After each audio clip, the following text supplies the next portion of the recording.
So today, I thought I'd show off my little solar inverter. Basically, it's a little case that came from a butane camping stove. And it had the perfect amount of room in it for what I needed. I put two solar panels on it. They're each 6 volts. Wired them together to make 12. 410 watt inverter. And I do have a switch on here to turn these solars on and off. I'm not sure why, I just felt like I wanted to put a switch there. On the outside, it's pretty simple, just a couple of solar panels.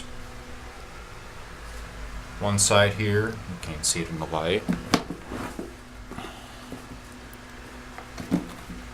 I have an output that I just kind of knifed my way through that goes to the inside inverter. You can plug it directly in there. Since it's plastic, it doesn't interfere with anything. I had to cut a hole here so I can stick my finger in there to turn it on and off.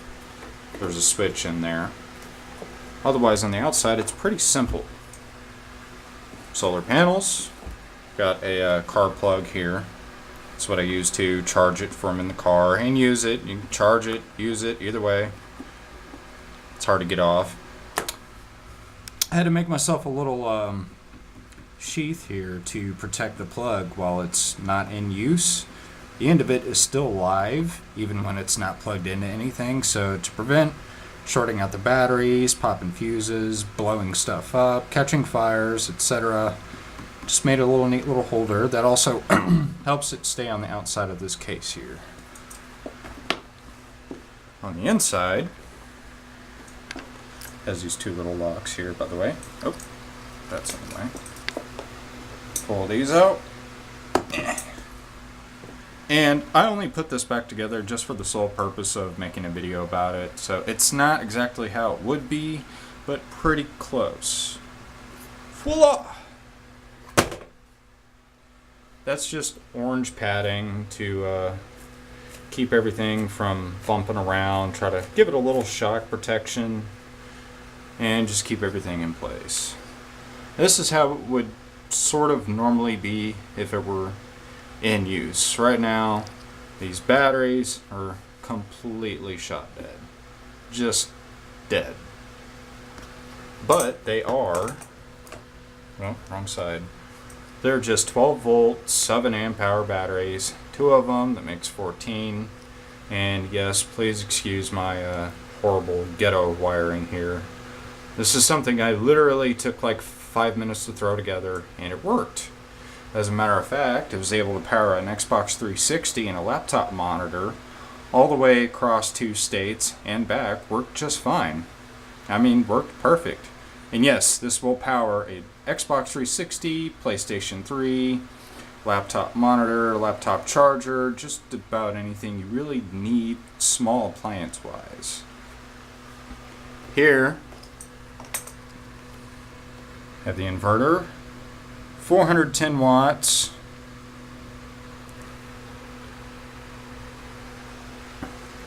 Got the 2 batteries there.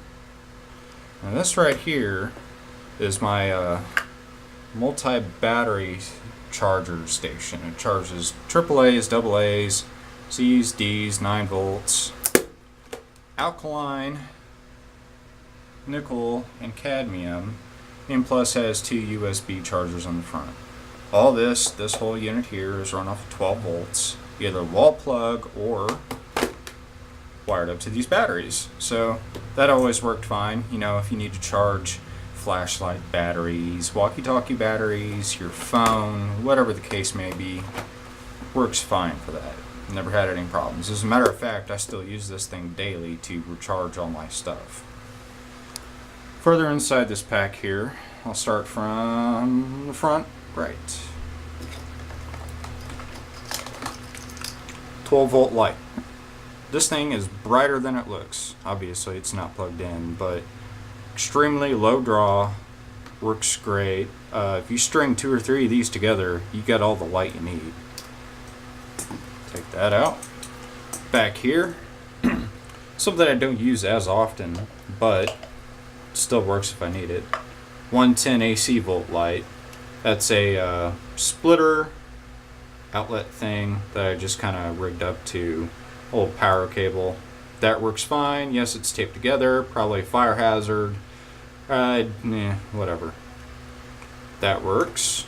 And keep that back here. I don't keep it back here when it's running because there's a fan back there and there's some holes back here. You probably can't see them.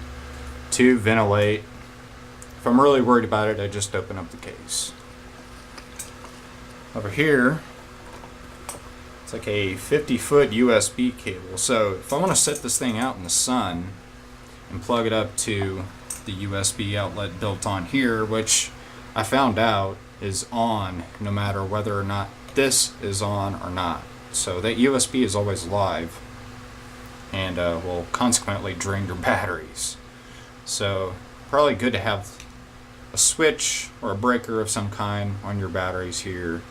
Again, excuse the wiring. I know there's no fuses, nothing on there. It's just there as quickly and cheaply as I could get it. 50-foot USB cable. Works fine. You can put this out in the sun, run your cable to your nice shady spot, charge your phone, charge lamps, whatever. This 4-port car lighter outlet. Plug it in with this side here, and this lights up. This was supposedly a little ionic breeze thing I got on Wish for like $1. It of course does nothing of the sort. It's a fancy little light plug-in. You plug it in and it glows blue. That's it. This thing doesn't do a damn thing else. So I wired that up to this, and it works two ways. I could plug this end into here, and then plug that into there for my light. Or if this thing's, out of the car or whatever, plug this into whatever you're charging, plug this into it, and it'll charge that way as well. Also, with these still being usable. Back here, we have my wall charger. Slow charge, 800 milliamp, made for sealed lead acid batteries. That's it right there. Turns yellow when it's charging, turns green when it's powered up and float charge, and turns red if you're going to blow yourself up. Now, that's really about it. I made it about as basic as I could think. Not that it needs to be complicated. Usually the simpler something is, the better it works, the longer it works.